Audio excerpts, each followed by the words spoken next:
Hello friends, let us now learn some important points about the acquired immunity. Now this acquired immunity is divided into two types. In acquired immunity we have two types of acquired immunity. One is cell mediated immunity. Second we have humoral mediated immunity. Cell mediated immunity includes B and T cells, and humoral immunity includes the antibodies. Cell mediated immunity will fight against the intracellular pathogens, whereas humoral immunity will fight against the extracellular pathogens. Okay, first we will learn about the cell mediated immunity. So cell mediated immunity, it is of two types. It is caused by, actually it is due to two cells. One, we have B cells. Second, we have T cells. If you see the percentage, B cells are around 20 to 30%, whereas T cells are maximum, that is 60 to 70%. Both these are produced in bone marrow. Bone marrow is the formation site for both B cells and T cells. But if you see, the B cells are maturation occurs in bone marrow in B cells, whereas maturation occurs in thymus of T cells, for T cells. One important thing between differentiation between B cell and T cell, this is asked many times. Okay, in the B cells, if you see in the lymph node, lymph node has a medulla and it also has a cortex surrounding it. This is the medulla, and surrounding it we have the cortex. Okay, now the B cells are present in the cortex of the lymph node, whereas T cells are present in the medulla of the, not the medulla, actually the T cells are actually present in the paracortex.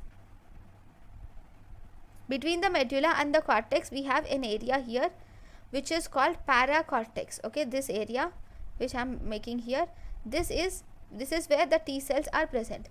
This is paracortex. So in the lymph nodes, T cells are present in paracortex, whereas B cells are present in cortex. Then in the spleen, both B cells and T cells both are present in white pulp.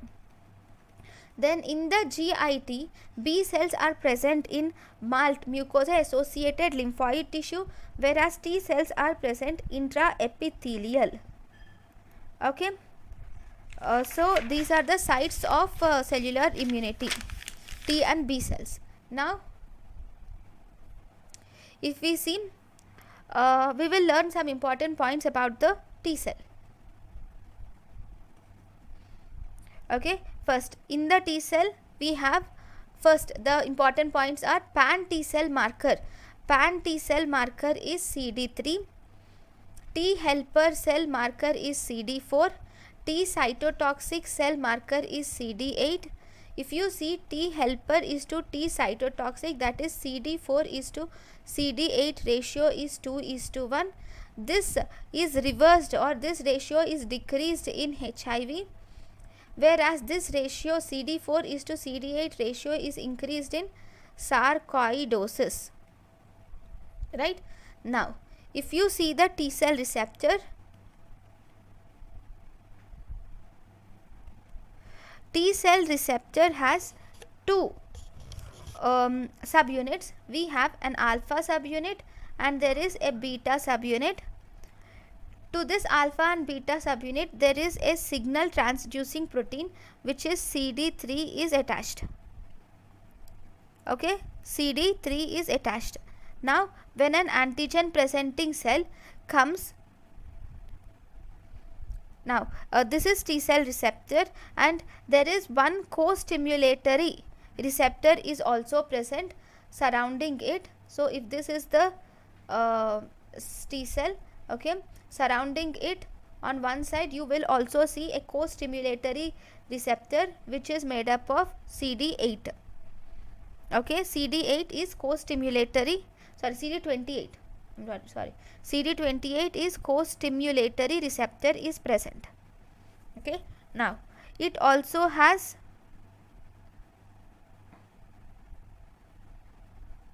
Okay, that is separate. First we will see this part. Okay, now in the cell, now in the antigen presenting cell, there is MHC molecule is present.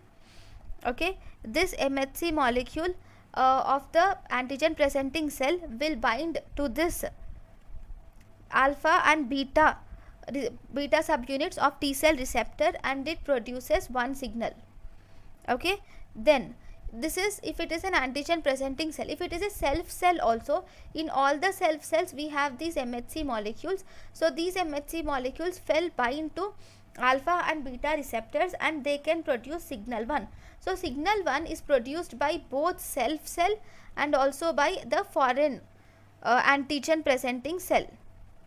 Okay, now there is one more signal which has to be produced in the antigen presenting cell. Whenever there is a virus or bacteria or something present over the in the antigen presenting cell, then there is formation of two more receptors are present, that is B7.1 and B7.2. B7.1 is CD80, B7.2 is CD86. Okay, now both these B7.1 and B7.2, that is CD80 and CD82, will activate CD28, which is co-stimulatory protein, and produces signal 2. So when there is, so this signal 2 is produced only by foreign antigen. The self antigen will not produce this signal 2. So as a result, this signal 1 is produced by both self and foreign antigen presenting cells, whereas signal 2 is produced only by foreign antigen presenting cell. So presence of both signal 1 and signal 2 will result in activation of T cells. Okay, if only signal 1 is present, there is no activation of T cells occurs. Right? Fine. Now, what is the T cell receptor markers? We have said the pan T cell marker is CD4. Okay, T helper cell is CD4. Pan T cell marker is CD3. T helper cell marker is CD4, and cytotoxic T cell marker is CD8. But we can tell that the T cell receptor is from CD1 to CD8. Right? Next.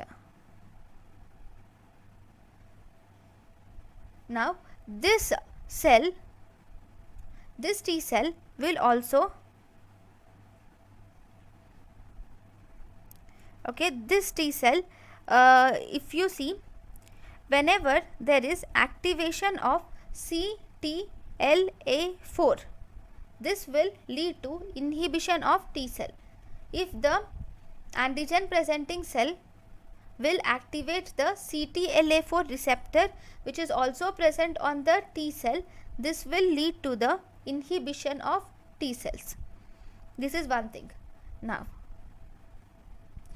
if we have a cancer cell, okay, this cancer cell will be coated with PDL1.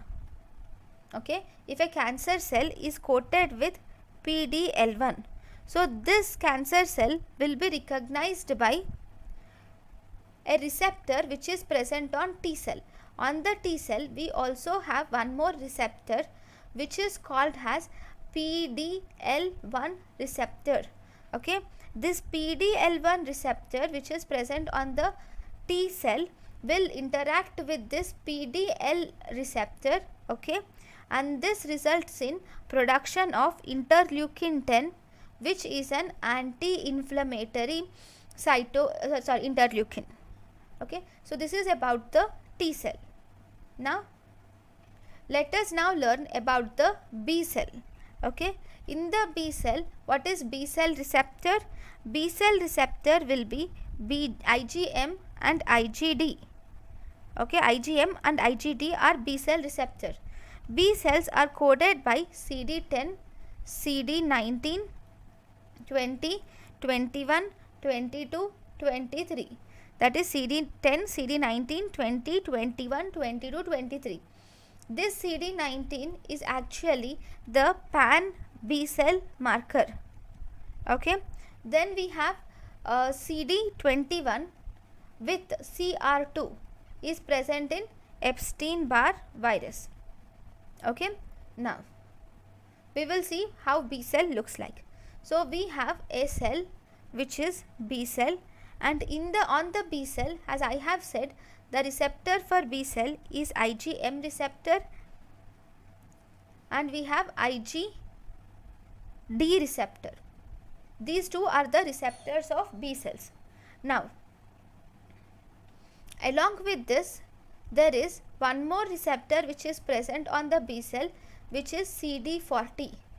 The T cell will have corresponding CD40 ligand. Okay, this CD40 ligand will bind to the CD40 receptors. Whenever the CD40 ligand of T cell binds to the CD40 receptor of P cells, this will result in isotype switching. What is this isotype switching? See, on the B cells we have only IgD and IgM antibodies, but these are not sufficient, right? Because we have to need IgE antibody are necessary for parasitic infections. Similarly, each of the antibody has one function. IgG, IgA for mucosal immunity. We have each and every antibody has one function. So this isotype switching will now convert the IgD and IgM to IgG, IgA and IgE antibodies. Obviously M and D will also be present. So this conversion is called as isotype switching. So this is about the cell mediated immunity. Thank you for watching.